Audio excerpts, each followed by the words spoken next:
Olá amigos, aqui é o professor Michel Montenegro. Eu vou falar a respeito da engine Godot e uma ferramenta, né, de construção, né, um motor de criação de jogos como a Unity, como a LibGDX, como o Game Maker, como o Constructor, como a Unreal, enfim, né, eu vou chamar ela de UDK, tá? O pessoal falou E4, enfim, mas eu vou chamar UDK, né, que no final de contas eu gosto dessa sigla, ponto final, acabou, vai ser assim.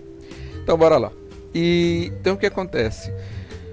Isso aqui é só um comentário, gente, não é uma aula. Eu só vou falar rápido, vou tentar, né? Falar sobre a engine. Basicamente, ela tem aqui na lista de documentação dela. Eu recomendo que vocês deem uma olhada porque é muito bacana, gente. Eu achei bem completa no que tange a informações essenciais para o motor. O que eu estou sentindo falta são de informações mais externas. Se bem que eu já estou deixando de sentir falta, porque na verdade eu não sabia onde bem procurar, agora eu já tenho. Então, isso aqui eu descompactei, tá, gente? Um detalhe interessante, o Godot, ele tem basicamente, cadê aqui o tamanho? 28 megas, 28 megas. Você não tem ideia, esse aplicativo, ele é estupidamente pequeno. Ele é muito pequeno, muito. É quase surreal um motor de criação de jogos tão simples para o que ele faz. Ele faz o que vocês pensam em encontrar numa engine como a Unity. A Unity ela é morta de pesada, tá? A Unity é pesada na máquina. Tu tem alguns gigas ali, ela é pesada para carregar. Eu estou citando a Unity porque vamos dizer que os dois motores de maior referência é a Unreal e a Unity. Tá, ok? Aí em seguida começa outras como o Game Maker. Aí vem a LibGDX, Phaser, né? A LibGDX é uma das bibliotecas, uma das engines, o framework, como cada um enxerga ela, de jogos mais completas que eu já vi em Java. Só que ela não é amistosa no sentido visual, né? Ela não é visualmente amistosa. Por quê? Porque ela não tem interface visual. Você cria tipo como se estivesse fazendo uma página web. E aí a Unity nisso ganha força, né? Só que a Unity, eu vou abrir aqui o Godot, tá aqui o executável, vou carregar. Só que a Unity, diferente da LibGDX, do Godot, né? Por exemplo, ela não é verdadeiramente 2D. Ela trava, né? Ela trava o eixo Z, fazendo com que você tenha aquela visão fixa da tela. Mas tudo que você faz na Unity em 2D, no final é 3D. É mais ou menos assim, imagina que eu peguei um cubo, né, de 3 dimensões, virei só uma face para ti, e como tu só vê uma face, tu diz, ele é 2D, não, é 3D. O renderizador dele, a saída, tudo por trás é 3D. Então, quanto mais complexo o teu projeto 2D na Unity, mais vai pesar, porque ele, no final ele renderiza tudo em 3D. Tá? Ah, mas ele ainda é mais leve que o 3D padrão, onde eu uso N recursos. Ele vai ser mais leve, fato, ponto final, em relação ao 3D dele, porque ele vai te restringir recursos. Mas o 2D, por exemplo, da Unity, em relação ao Godot, ao Game Maker, vai ser mais pesado. Se o jogo for o mesmo, se vocês estiverem usando os mesmos recursos, materiais e seguir a mesma linha, a Unity vai ser estupidamente mais pesada. Então o desempenho, por exemplo, de um software como o Game Maker e o Godot ou uma LibGDX é muito maior. Aqui são alguns projetos que tem padrões dentro do Godot, tá? Aqui template tem alguns que ele vai carregando aqui. E o que eu achei interessante é que ele me mostra uma quantidade, só olha aqui, até são 5 exemplos que ele mostra aqui.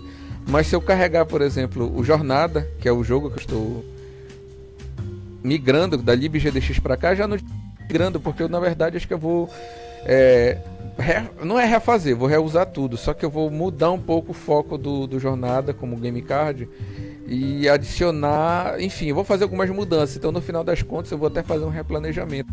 Tudo porque eu adoro a LibGDX, mas o Godot me dá tudo que a LibGDX tem me dado até agora, até o dado momento, e com muito mais facilidade até mesmo que a Unity. Eu estava migrando o meu Game Card na Unity, estava até bem avançado inclusive, só que a LibGDX me dava mais poder de fogo nos 2D, a Unity estava me dando muito mais trabalho do que outra coisa, né? E olha aqui, por exemplo, programar na Unity até que era tranquilo. acaba sendo muito mais trabalhosa. Quando eu digo trabalhosa, eu tô falando da performance, gente. É porque quando as pessoas vão falar de jogos, eu tô fazendo jogo e tal, vou bacana, mas ela acaba se tornando muito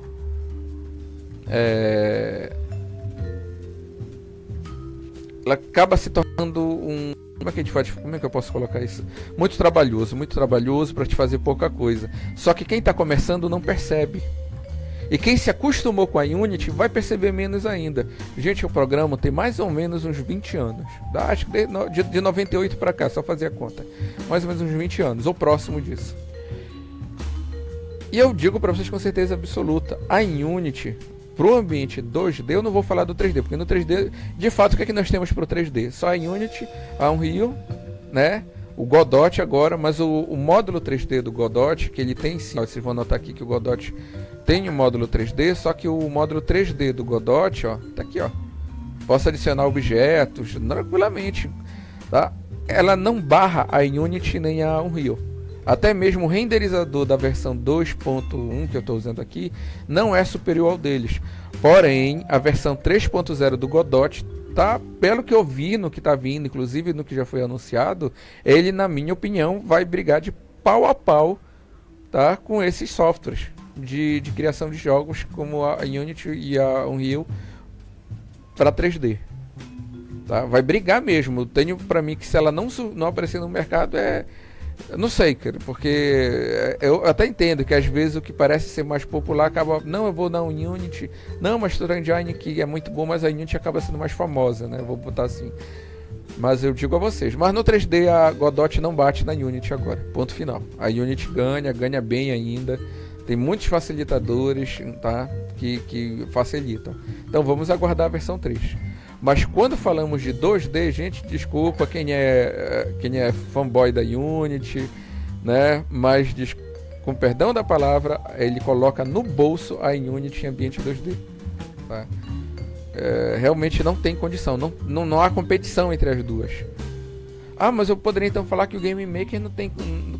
Não, o Game Maker ele tem uma vantagem boa sobre a Unity por ser verdadeiramente 2D, diferente da Unity. Só isso já ganha na performance. E para quem programa para dispositivo móvel sabe que performance faz muita diferença. Se for para fazer a mesma coisa em ambos, que pese de maior performance, né? Só que o Game Maker ele trabalha em um modelo diferenciado. Tá? Esse modelo diferenciado, como é que eu posso colocar? Esse modelo seria tipo entidade de relacionamento. Um cliente pode ter independente. É uma relação um pouco engessada. Para quem não entende, mas para quem conhece, ele trabalha um pouco com entidade de relacionamento na construção dos objetos. O diferente do Godot, que trabalha com grafo, que é o mesmo modelo que a Unreal usa. A Unreal ele tem o Blueprint, né, que você praticamente programa sem digitar código, só ligando os pontos. Como tem no Blender, quando você vai fazer usando o Game Engine do Blender para fazer alguns recursos, ou o ciclo, né, para fazer usar shader e afins. Então, esse tipo de pensamento lá na Unreal veio pela teoria dos grafos, a mesma coisa que veio dentro do Godot. A Unity não, ela não foi feita ou projetada para isso, nem um Game Maker. A não ser que ela sofra uma reformulação bruta, coisa que eles não pretendem fazer. Eles já têm mercado, eles já têm fãs, eles já têm dinheiro, tá tranquilo. Eles talvez só repensem em algo diferente se acontecer o que eu estou esperando que ocorra. Se não ocorrer vai ser uma pena, mas para mim está sendo muito, muito bem visto agora a Godot. Vou falar rápido aqui do ambiente dela, tá? Isso tem inclusive na documentação, tá, gente? Se vocês olharem aqui rapidinho...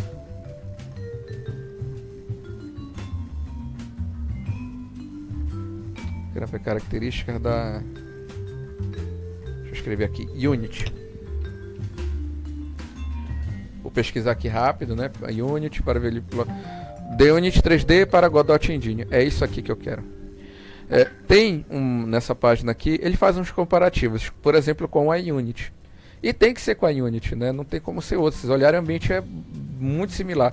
Nós temos aqui a hierarquia, né, dos objetos. Nós temos aqui a hierarquia das cenas. Nós temos um inspetor aqui. Nós temos a cena, a área da cena. Aqui nós temos a área da cena também. nós temos aqui os arquivos do projeto e aqui nós temos os arquivos que ficam o projeto. Então, visualmente falando, é muito parecido. Aqui ele fala de diferença bruta entre os dois, eu recomendo dar uma lida, é bem interessante, tá? Ah, mas a Godot não aparenta ter prefables ou coisas assim do tipo. Tem, gente, tem. Muda o nome, mas o resultado final é o mesmo e, na minha opinião, funciona melhor, dá o mesmo resultado. Nesse ponto eu vou dizer que daria o mesmo resultado. Eu só posso, na minha opinião, só considero que seja melhor pelo sistema de grafos, que é o que ele usa, né? Que ele faz também uma questão de herança de nós. Quando você põe um objeto dentro do outro, e aí eu vou voltar aqui, por exemplo, que eu estou falando do meu projeto. Deixa eu pegar aqui as cenas. Pronto, essa cena aqui, ó, se vocês olharem, isso aqui é um componente de tabulação, onde eu posso alternar, né, entre sombra e água. Vou dar um play aqui no jogo para vocês entenderem. E olhem aqui os componentes do lado, um dentro do outro, ó. Eu tenho dentro do meu tab container, eu tenho o componente de tabulação, que eu coloco um componente chamado item list. E olha o que acontece.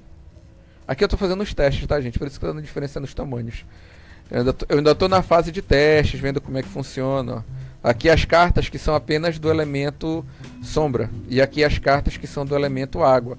Então vai ter uma tabulação para cada. Depois eu devo mudar aqui o layout desse carinha aqui. Não sei se eu mudo. Ainda tem isso. Mudar a textura dos componentes pré-prontos é muito fácil. Ele utiliza JSON, né? É normal para fazer toda a configuração, mas é tranquilo. Você vai aqui nas opções, vai mudando a textura. Ele tem uma herança. Você pode criar um arquivo de tema exclusivo seu, só para trabalhar com isso. É um negócio porrada. Então deu para entender que eu tenho aqui os objetos, que são as imagens, tá? E um detalhe, eu mando carregar as imagens direto dos arquivos, tá? Direto aqui, ó. Vendo esse diretório aqui das cartas, eu posso ver assim, posso ver aqui em lista, beleza? Posso pesquisar, então eu estou carregando as imagens e exibindo aqui. Tamanhos diferentes, né? E eu vou já falar desse componente aqui. Então o que acontece? Nós temos aqui aquele modelo de grafo. Tenta imaginar que tudo isso aqui são nós, tá? Para quem não sabe o que é um grafo, nó, imaginem uma bolinha, duas bolinhas, e eu ligo uma bolinha na outra. Aí eu adiciono mais uma terceira bolinha e ligo todas as bolinhas nela. Aí vai aparecer uma pirâmide, né? Eu já estou começando a fazer um grafo, né? Estou começando a fazer um grafo maior, onde os nós seriam a informação bruta, tá? E as linhas seriam com quem essas informações se interligam. Então eu estou dizendo que tudo que está ligado ao tab container, como item list, sombra, vai estar sujeito à herança gerada por ele. Então eles vão herdar certas características. Por exemplo, se eu mover o tab container de lugar, todo mundo vai se mover junto. Se eu pegar um objeto desse, por exemplo, e mover para fora, olha o que acontece. Eu vou mover agora o tab container, ó, vai todo mundo mover para fora junto, ó. Tá? Deixa eu dar um Ctrl Z aqui só para não... Pronto, deixar aqui arrumadinho. Salvar aqui a cena. E pronto. E aqui ele chama todos os nós, ele chama de cena. Então tudo aqui é cena. Por exemplo, as cartas que eu posso carregar como imagem, e eu carrego aqui nesse momento que eu estou carregando como imagem, eu também posso ter, eu tenho 60 cartas, tá? Eu posso ter 60 cenas, onde cada cena vai representar uma carta com seu atributo único. E aí vem um negócio legal. Eu posso, e isso tem, claro, na Unity, que é quando você cria uma propriedade e faz com que ela fique externa. Por exemplo, eu posso criar numa cena uma propriedade chamada dano e fazer com que essa propriedade apareça aqui. Dano. Aí eu venho e mudo aqui direto. Então eu exporto essas propriedades para poder alterar ali. E é o que eu pretendo fazer com as cartas. Já que elas são iguais, eu vou fazer com que todas herdem de uma determinada cena. Sim, existe herança, polimorfismo aqui, tudo que uma linguagem orientada a objetos tem, apesar de ser um script, né? Tudo que eu digo de essencial, né, para ser chamada de orientada a objetos. E aí o que acontece? Eu posso vir aqui adicionar as propriedades e vou fazer isso, vou fazer a herança. Depois que eu fizer a herança com ela, mas ainda assim, gente, eu vou ter 60 cenas, tá, distintas, e eu vou trabalhar com elas na hora, eu vou chamar. Só que eu vou transformar essas cenas, elas vão ser cenas, mas vão ser, eu vou botar acho que como controle. Tem uma diferença, por exemplo, aqui no selecionar aqui um nó, nesse nó eu posso adicionar vários objetos. O que está em vermelho é 3D, tá, gente? Câmera, estou anexando um osso para objetos 3D, posição, enfim. E também o que está em azul é para objetos 2D. São os controles para componentes para 2D. E o que está em verde são os controles. Os controles, gente, independem de eu estar no ambiente 2D ou 3D. Independe. Eu posso simplesmente botar uma caixa de texto, um botão, e eu vou mostrar já já para vocês a questão do botão, como é que ele funciona. Tá? Então, eu posso adicionar esses controles. E tenho agora outras ferramentas externas, que não são controles visuais. Como é o caso, por exemplo, do Sample Player, que é para música. Eu posso criar música, sons para ser escutado na hora. Viewport, para quem não sabe, viewport é quando eu tenho uma câmera que mostra a cena inteira, mas na verdade, eu só quero mostrar um pedaço, né, da cena, né? Então eu só quero ver um pedaço da cena. Viewport também é usado para minimapa, onde eu tenho uma câmera que mostra uma área grande, aí um viewport que mostra só um pedaço ali. Enfim, tem vários usos para viewport, todos estão vinculados à câmera e como a câmera vai se comportar, o que vai ser visto ou não. É bem interessante, gente. Isso aqui é um estudo legal, um estudo só à parte. Relógio, enfim. Requisição HTTP, por exemplo.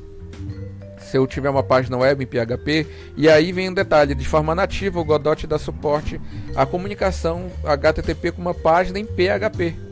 Então eu faço um cadastro de cliente, alguma coisa lá, e monto, deixo tudo pronto, e eu faço uma requisição daqui do meu jogo para lá. Esse tipo de coisa deve servir, eu ainda não testei, tá, gente? Eu ainda vou testar, mas por praxe, pelos anos que eu tenho e pela própria nomenclatura e como está na documentação, eu posso usar para fazer um login. Onde quem de fato vai fazer o login não é o Godot, é a página web que vai fazer login. O Godot só vai fazer a requisição que tem que fazer para o start do login e vai receber a resposta. E é na resposta que ele disse que foi efetivado com sucesso o teu login. É um negócio interessante, tá? Então vamos... esse negócio de Canvas Layer daqui, uma outra hora, quando eu estiver de fato fazendo um curso sobre Godot, eu devo mostrar para vocês. E aí eu escolho o que eu quero e adiciono. Gente, só para vocês saberem, esse recurso aqui, acho que não lembro agora como fica a pronúncia, Twin, sei lá. É para fazer transição. Sabe quando você quer mover um objeto de um lado para o outro e ao mesmo tempo que você move o objeto, você quer que ele rotacione, enquanto ele se move e vai rotacionando, você quer que ele aumente ou diminua de tamanho. Tudo isso simultaneamente. Se você prestar atenção, são 3 ações que estão em threads. Para quem não sabe o que é uma thread, são processos separados que vão ser executados simultaneamente. Então, do ponto A até o ponto B, que o objeto está se movendo, por exemplo, uma imagem, uma carta que sai da mão para o cemitério, todo esse movimento pode ser feito via programação normal, mas eles te dão um componente que facilita a vida para isso, tá? Bem legal esse tipo de coisa. Então vamos dar um exemplo aqui. Nós temos os scripts. Eu estou usando, gente, o GDScript, ele dá suporte a C++. Eu nem testei C++ aqui e, sinceramente, nem vou testar, só se realmente for necessário. Isso é uma coisa que me irrita muito na Unity, me irrita na Unreal não, porque a Unreal, tu não programa, ela só usa C++ se precisar. Ela é que nem o Godot. Sinceramente, eu comparo muito o pensamento da Godot com a Unreal. Para mim, ele é como um irmão mais novo o antigo DK, né? Por quê? Porque é muito parecido. Vocês olham, parece que o princípio base dos dois é o mesmo. Tá? E a Unity não. O pensamento dela, a forma de trabalhar, a forma como ela foi construída é diferente. E aí a Unity dá suporte a JavaScript, C Sharp, né? C Sharp Script, porque ali não é nem C Sharp nem Java de verdade, né? Nem JavaScript de verdade. É um script próprio que eles compatibilizaram a síntese. Qual é o ruim disso? Só para vocês entenderem. Quem usa Unity e usa há muito tempo sabe do que eu estou falando. Quem pegou ontem, ela não vai saber. É comum ter códigos em C Sharp que bugam, mas funcionam em JavaScript. Tem coisas que funcionam no JavaScript e não vai funcionar dentro do C Sharp. Vira e mexe, tem gente que está trabalhando com C Sharp, do JavaScript, e se vê obrigado a trabalhar com C Sharp. Eu já li textos em fóruns antigos, ao ponto do rapaz dizer que largou o JavaScript porque ele bugava muito dentro da Unity. E isso acontece com qualquer ferramenta que quer abraçar o mundo. A Unity queria trazer programadores, tanto Java quanto programadores C Sharp, para dentro dela. Então o que é que ela fez? Ela disse, olha, bora botar essa síntese, né, esse formato aqui de linguagem do JavaScript e do C Sharp, e nós vamos converter para um outro script, que vai ser o nosso. E esse script vai ser a nossa linguagem interna, e dentro dele vamos converter para outro. Por exemplo, quando você faz um jogo na Unity e converte para o Android, ele compila tudo em Java. Tudo é Java, ele pega e faz a conversão para Java. Ponto final. O Godot faz isso. Então isso é ruim.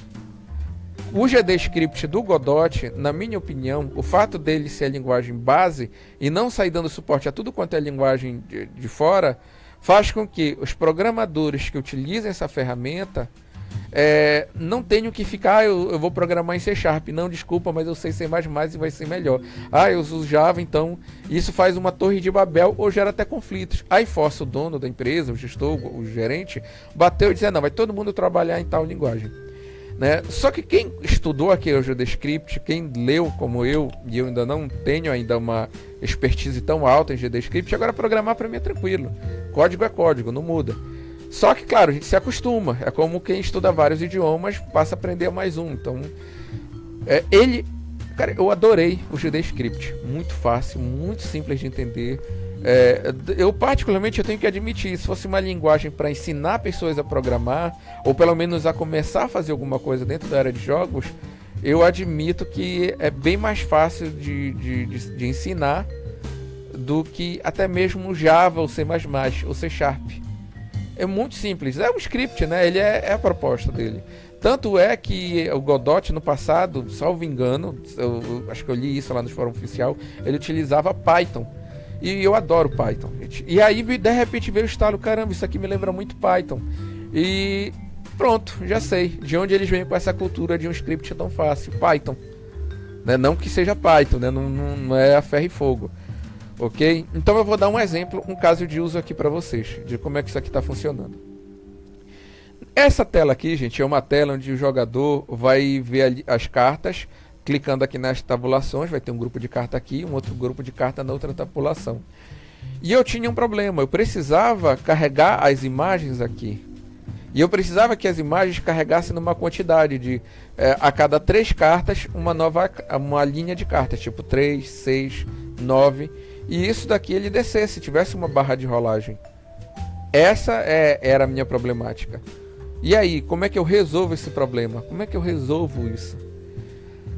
Bom, primeiro eu tive que adicionar um tab container, desculpa, que é um controle, porque tem diferença entre os nodes comuns que são em azul e os controles que são em verde, tá, gente? O controle normalmente é utilizado para o HUD ou para algo que fica, que a gente diz, acima da cabeça do usuário, tipo o botão das skills, o minimapa, coisas do tipo. Então, falou em controle, a relação, né, a interação com o usuário é diferente.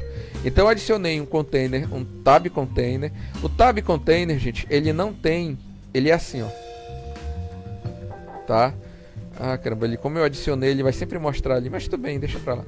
O tab container, como é que funciona? Ele é só uma caixa, um quadrado, um retângulo vazio. Aí quando eu adiciono aqui esse componente, né, que é do tipo tab, control, ele simplesmente faz com que eu possa ter essas abinhas aqui com título. E quando eu clico numa aba, ele faz o seguinte, eu vou clicar em água. Na prática, ele oculta a sombra, né, e exibe o da água. Pronto, acontece isso aqui. Tá? É só uma brincadeira de quem está visível e quem não está visível. É assim que funciona. Tá, ok? Então, beleza. Eu adicionei esses componentes e, por fim, adicionei esse item list. Eu adicionei tudo por aqui, para quem não está lembrado, tá? Controle, tá? Por exemplo, aqui, cadê? Item list, por aqui. Caramba, cadê? Tá aqui, item list. Tab, item list, tab container. Pronto, quando eu adicionei esse carinha, eu tinha aqui os recursos dele para trabalhar, tá vendo? Poxa, pau, bacana. E aí que eu vinculo um script.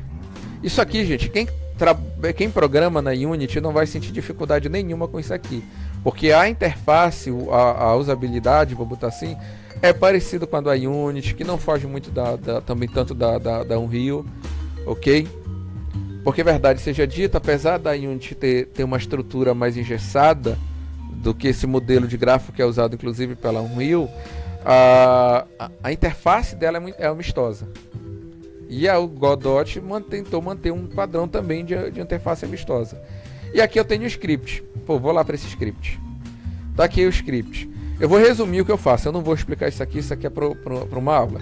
Basicamente, eu vinculei, eu disse aqui, olha, o script ele herda, né, do objeto item list, tá? E esse script que herda de item list está vinculado a um objeto real. Perfeito? Bom, é obrigado a fazer isso aqui, tá, gente? Se eu vincular um objeto, por exemplo, um botão aqui, e eu criar um script para o botão, esse script ele é obrigado a herdar de botão. O que faz todo sentido, né? Por quê? Porque tudo que eu me referi aqui, por exemplo, quando eu escrevo self, eu estou me referindo a quem? Ao objeto que está em memória. É como se eu tivesse dois momentos aqui. Isso aqui é como se eu estivesse vendo o objeto que está em memória. Aqui é o script que vai dar suporte à funcionalidade dele. Então, quando o item list estiver pronto em memória, eu digo para ele que todas as imagens adicionadas nele vão ter o tamanho de 125 por 200, que vai ter o máximo de 10 colunas, né? Deixa eu pegar esse aqui. Pronto, esse aqui. O máximo de 5 colunas. Aqui eu estou botando um código que eu quero que ele leia o arquivo cards. Isso aqui, gente, é uma constante, tá? Essa constante tá aqui, ó. Ela aponta para o diretório cards, para a pasta lá, tá, ok?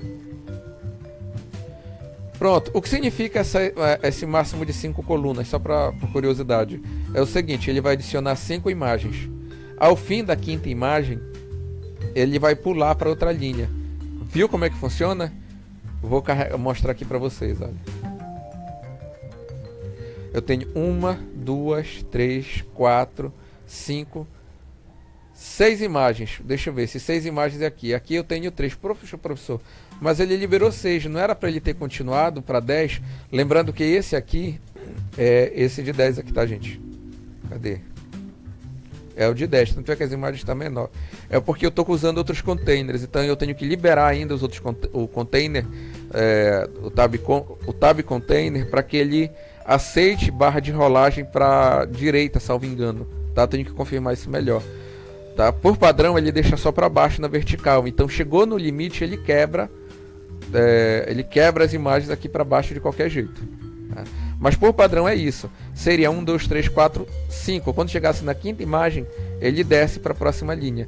Tanto é que se eu fechar aqui, eu vou mudar aqui de 10, eu vou colocar 5. Vou executar de novo.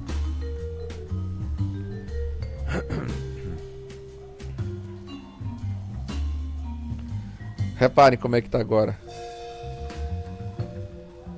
Opa, peraí, o que foi já aqui? Perdão, gente.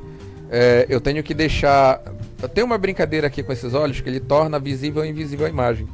Eu tenho que deixar a tabulação dela desligada, desculpa, mas o objeto que está dentro desse item aqui de tabulação, ele tem que estar visível. Por quê? Porque o que ele brinca de estar visível ou não é esse carinha aqui. Tá? Deixa eu executar de novo. Pronto, viram que o item 2 ali está visível agora, tá? Pronto. Tá aqui, ó. 1, 2, 3, 4, 5. Olha aqui, tinha espaço para mais uma carta como tinha antes. Mas ele quebrou para a próxima linha. 5, quebrou para a próxima linha.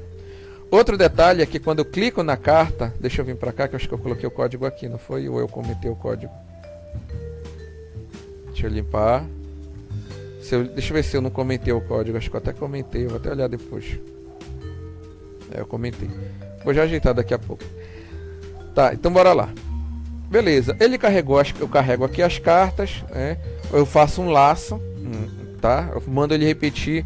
Ele lê todos os arquivos que estão dentro dessa pasta. Só que eu coloco uma condicional aqui. Se o nome, o arquivo tiver este nome ou esse, ele só vai exibir os arquivos que tem esse nome.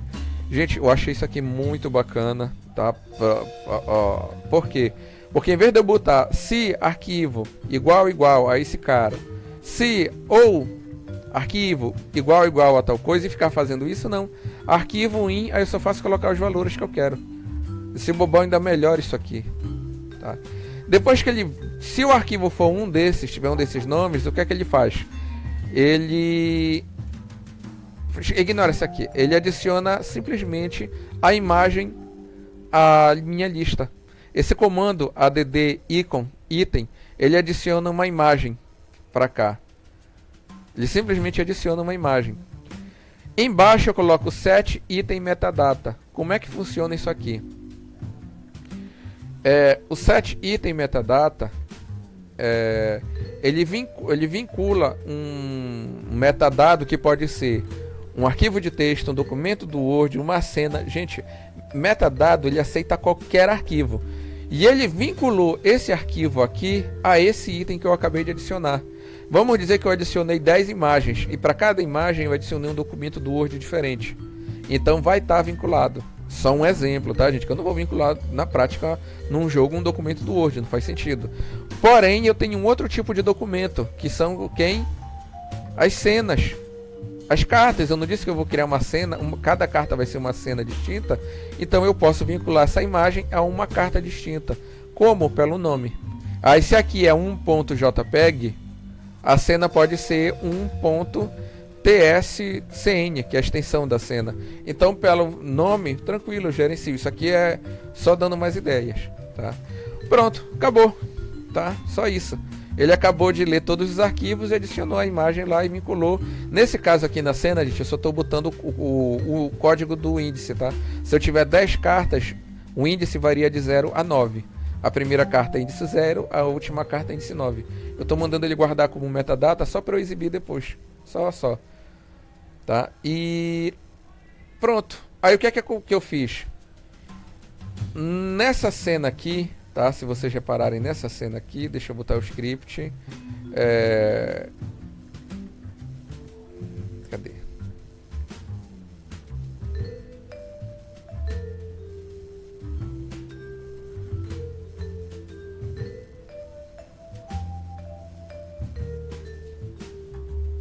Tá aqui. Eu vou selecionar agora o item list 2 e aí ele tem um método chamado item select. O que acontece? Quando eu selecionar qualquer item, ele vai me passar o índice do item selecionado e aí eu vou poder fazer o que eu quiser. É só eu clicar aqui 2 vezes. Ele vai pedir para que eu vincule, né, com Game Deck Build. Vou conectar.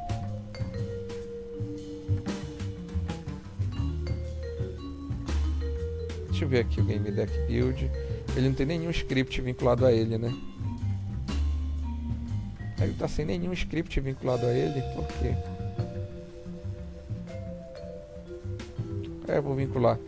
Tá, eu vou pegar esse carinha aqui, GD, CN. Não quero esse carinha aqui. Copiar. Vou jogar ele aqui nos scripts.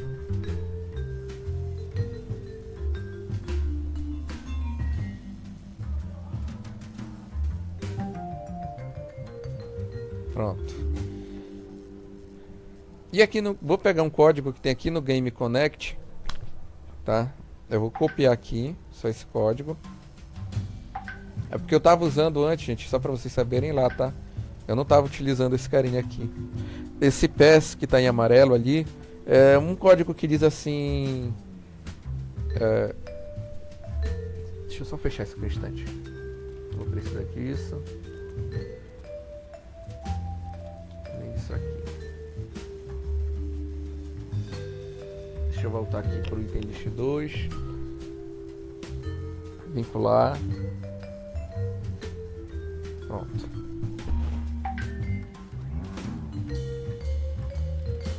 É só para dizer que escreva alguma coisa, mas ele mesmo não faz nada mesmo, tá? É porque não pode existir uma função sem conteúdo. Não pode ter isso aqui, ó. Se eu apagar isso aqui e ficar só a função e o comentário, não pode. Tem que ter algum conteúdo abaixo.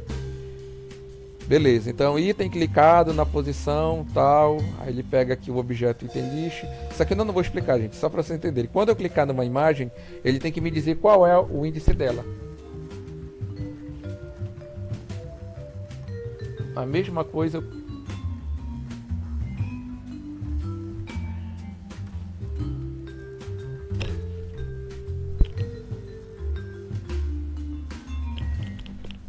Pronto, a mesma coisa aqui. O objeto é item list 1, né? O nome dele. O de baixo é item list 2. Vou salvar toda a cena. Deixa eu dar stop.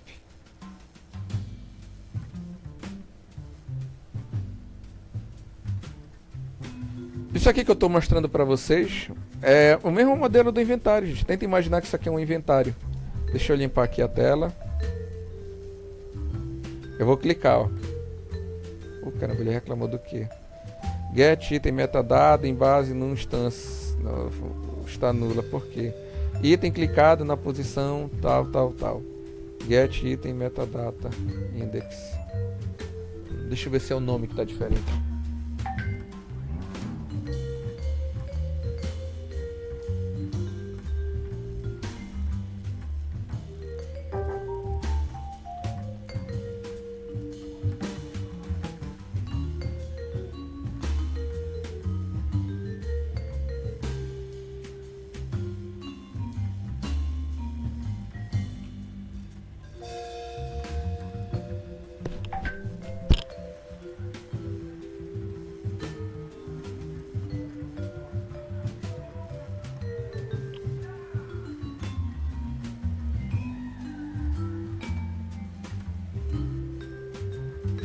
Pronto, pegou. Era o nome mesmo que tava. Devo ter esquecido de botar onde era maiúsculo.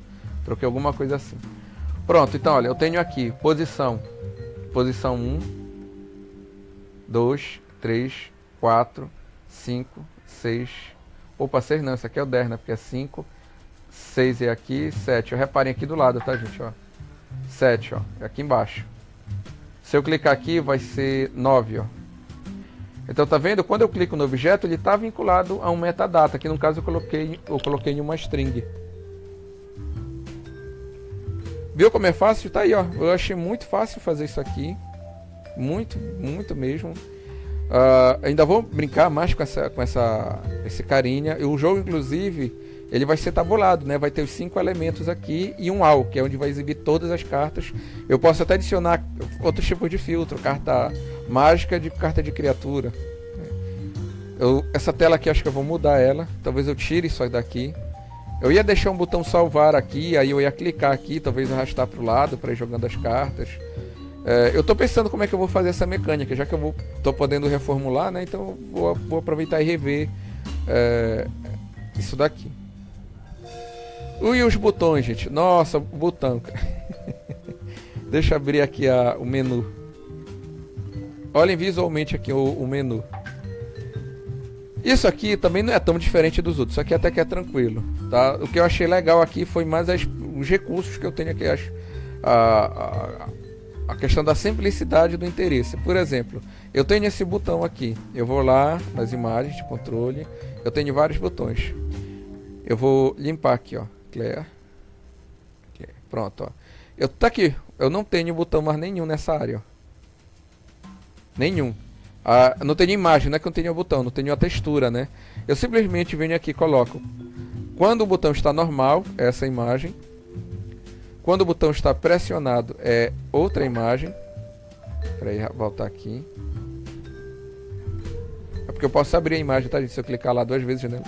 Aí, bem aqui eu vou colocar quando está desabilitado. Pronto, 13 formatos deste botão. Se eu executar...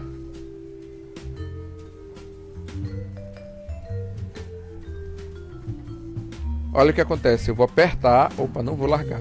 Apertar, não vou largar. Agora, a mesma coisa aqui, ó. E aí o que acontece? Esse botão, ele tem eventos. Parece que eu estou programando até no NetBeans. Eu tenho aqui, além do inspetor, eu tenho os eventos vinculados a ele. Peraí, professor, mas eu não... Eu crio os eventos e vinculo os eventos exatamente, mas ele tem evento pré-pronto. Porque qual é a função de um botão? Ao pressionar, ao estar pressionando, ao tirar a pressão, né, up, enquanto está pressionando, né, que é o pressed, eu tenho aqui ao release, que seria largar. Normalmente esses dois seria pro clique do mouse, né? Esse aqui seria mais pro touchscreen. O que seria esse toggle, enfim, vou ignorar aqui a pronúncia, que senão vai ficar feio. Mas o que acontece quando eu utilizo esse carinha aqui, que esse cara, ele é para alternância, tipo, sabe interruptor? Liga, desliga, seria esse cara aqui, tá? Então, e ele tem situação, tipo, ligado e desligado, eu posso usar. Eu tenho outros eventos, tipo, ao receber foco, tá? Ao sair o foco dele, por exemplo, ao enter, cadê? Ao entrar ou receber foco, ao perder foco. O que seria receber foco? Isso aqui, gente, ó. Tá vendo aqui, ó? Quando eu clico no botão, ele recebe foco. Mas eu posso apertar, por exemplo, o Tab e dar foco para os controles utilizando o Tab. Não vai ser agora porque não programei para isso, nem configurei. Mas é um exemplo comum em outras ferramentas isso. E o Godot tá muito bom nesse requisito dos controles. Vocês podem dizer, poxa, mas o mais difícil é o jogo em si. Gente, uma das coisas mais chatas que tinha, e que a Unity, na versão 4 dela, por exemplo, ainda era ruim. Para quem trabalha com interface gráfica, já tinha experiência com programação há anos, sabe que até a versão 4 da Unity era ruim de se trabalhar. Não é porque você conseguia fazer que era bom, é tipo tirar leite de pedra. Ah, não, mas eu conseguia fazer, tem controles visuais na Unity que são belíssimos. Acabou que eu tirava leite de pedra, porque a tecnologia para a criação de componentes já existia. Vou dar um exemplo, abra o Visual Basic da Microsoft, abra o NetBeans do Visual Studio da Microsoft, abra o NetBeans do Java, pegue o Delphi e veja os controles, botão, caixa de texto, tudo como é que funciona. É muito fácil de trabalhar, coloca, arrasta. Mas o ambiente de jogos não tinha isso. Claro que a Unity para a época estava muito bem na foto, né, em relação a em ambientes. Isso destacou muito, agradeço pra caramba esse tipo de coisa, porque facilitou certas coisas. Mas a partir da versão 5 da Unity aqui eles já melhoraram a questão dos controles. Eu tenho que me atualizar mais em relação à Unity 5, que isso é um pecado meu agora, né? Porque normalmente eu fico atualizando, mas é porque é chato, se tu não for usuário direto da ferramenta, né? Sai alguma coisa, você olha, acompanha e de vez em quando tu vai lá e testa ela com mais vigor, né? Vou botar assim. Então, mas ainda assim eu não posso dizer se está tão fácil como está na Godot, porque pelo que eu vi, não está tão amistoso, não é por nada, porque os controles estão lá, você pode adicionar normalmente, mas o que eu quero dizer é que recursos como os eventos e coisas mais visuais, incluindo textura, a qual não mostrei aqui para vocês, nem lembro se eu uso textura nesse cara aqui. Não estou usando, eu estou usando textura em outros screens, em outras cenas, né? Deixa eu ver se aqui tem algum. Aqui, ó. Olha essa tela aqui, eu vou abrir para vocês, um exemplo de controle. A modificação tanto da textura quanto do recurso do próprio componente, é porque tem música aqui, mas eu desativei a música do jogo, tá? Mas quando ele carrega, ele vai. Aqui em opções, ó. Para que eu mude os efeitos sonoros, que eu venha aqui, mude a música, por exemplo, o efeito. Aqui eu alterno entre modo tela cheia ou modo normal, tá? Ó. Voltar para a tela anterior, então esses controles é uma coisa que era muito chato de fazer. Fazer o jogo não era problema, gente, não era. Tu criava lá tuas cenas ou teus stages, como você queiram chamar. Para quem já sabia como programar e tinha alguém para fazer arte, não é problema, é um software normal. Só que os controles tu tinha que praticamente fazer no braço. E quando facilitaram, ainda não era um facilitador bom quando você tem referências como NetBeans, Visual Studio. Agora eu olho a Godot, eu não sei se eu estou no NetBeans, se eu estou usando o Visual Studio ou se eu estou numa engine de jogos, cara, porque é um facilitador brutal. Brutal mesmo, é uma coisa assim.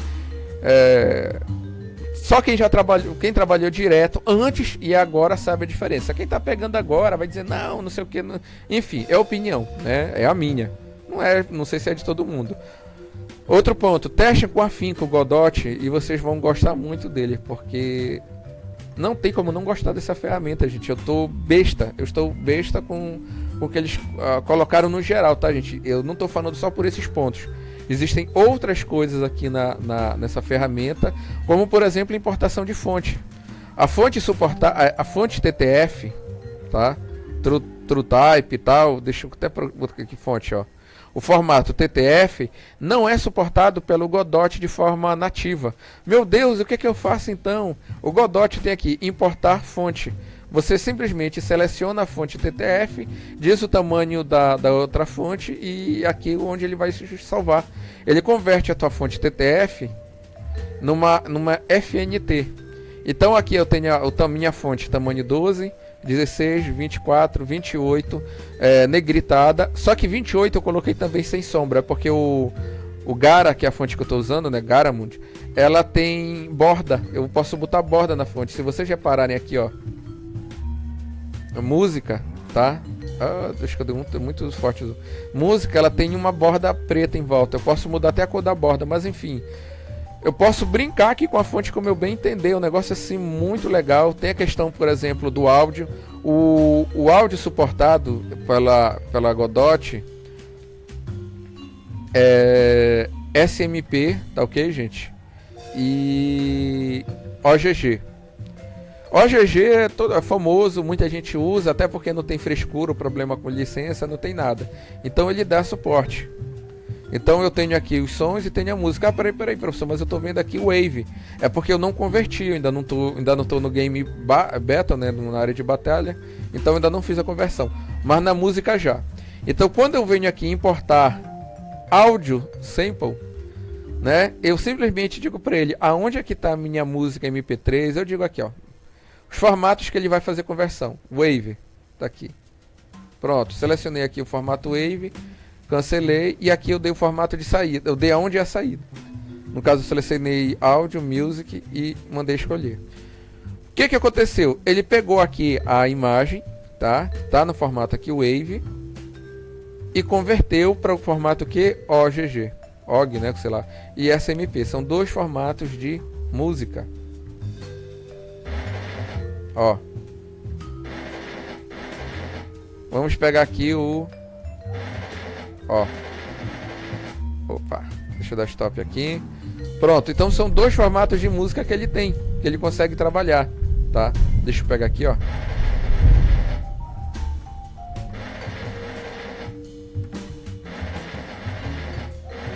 Pronto. Então ele tem como converter para cá. Mas, professor, será mesmo que isso está funcionando direitinho? Tá bom, gente. Eu vou habilitar aqui o som. Autoplay.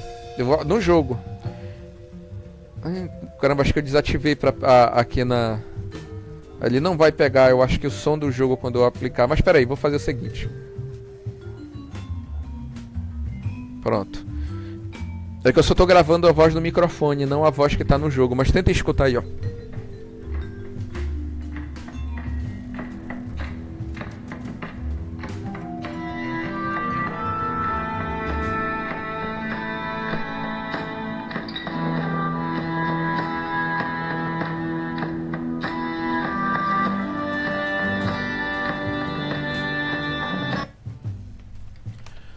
Bom, não sei se saiu o som, né, minimamente, mas deve ter saído, nem que seja um pouco baixo ou alto, depois eu vou regular, né, vocês vão escutar o som. Vou desativar o autoplay, porque eu não quero, por enquanto, que ele inicie. E o som, gente, eu só venho aqui, coloquei e informei pra ele o som, sabe, sem muita frescura aqui, ó. Vim em load aqui e marquei, olha os arquivos que ele abre. MPC, OGG, Opus, SPX, TRS, enfim. São os formatos que ele suporta aqui.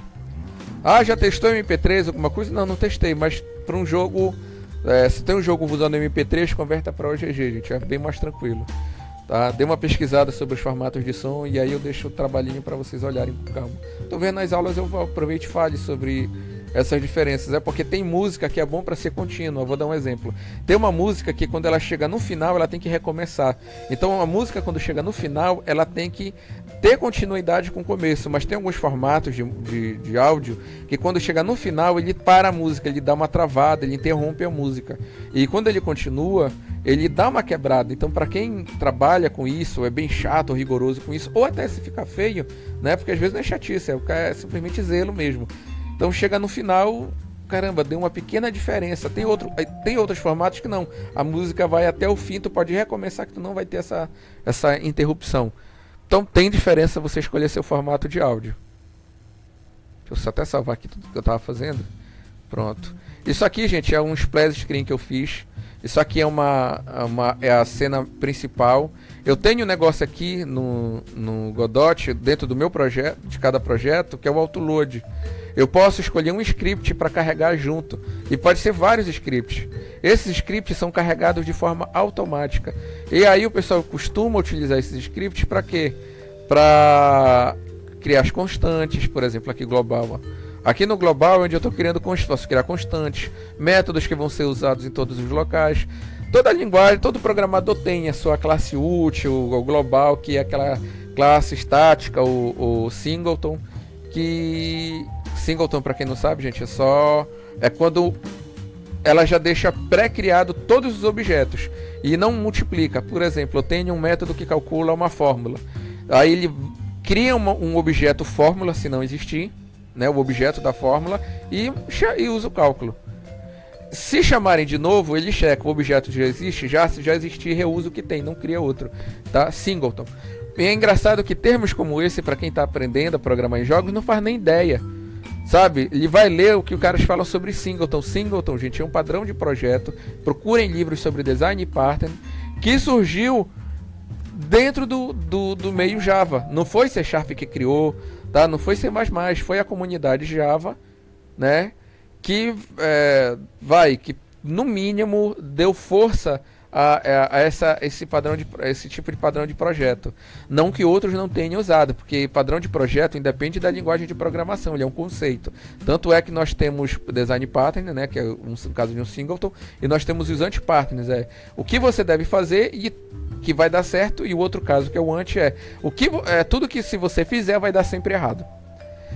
Tá? Mas foi dentro da comunidade Java que o padrão de projeto ganhou força. Por quê? Porque a comunidade Java é enlouquecida por padrões. Padrões de programação facilitam muito. Mas enfim, isso é para outra história, né? A gente não vai se alongar aqui. Isso aqui é só alguns recursos que eu estou mostrando para vocês, gente. E cada uma dessas telas aqui são cenas completamente distintas. E cada objeto dentro dessas cenas principais também são cenas. E tudo isso aqui são nós. Tanto é que essa cena aqui, ó, que eu posso alterar aqui dentro, que é o deck build, ele tá aqui, ó. Deixa eu botar aqui, ó, aqui dentro. Só que aqui dentro eu não posso editar, não posso fazer nada, porque ele é apenas um nó de ligação que dá acesso a ele. Se eu quiser alterar, eu altero aqui dentro. Se acostumando com essa mecânica, gente, é muito interessante, é legal. Deixa eu botar os plays aqui na frente, né, minha telinha de abertura. Pronto.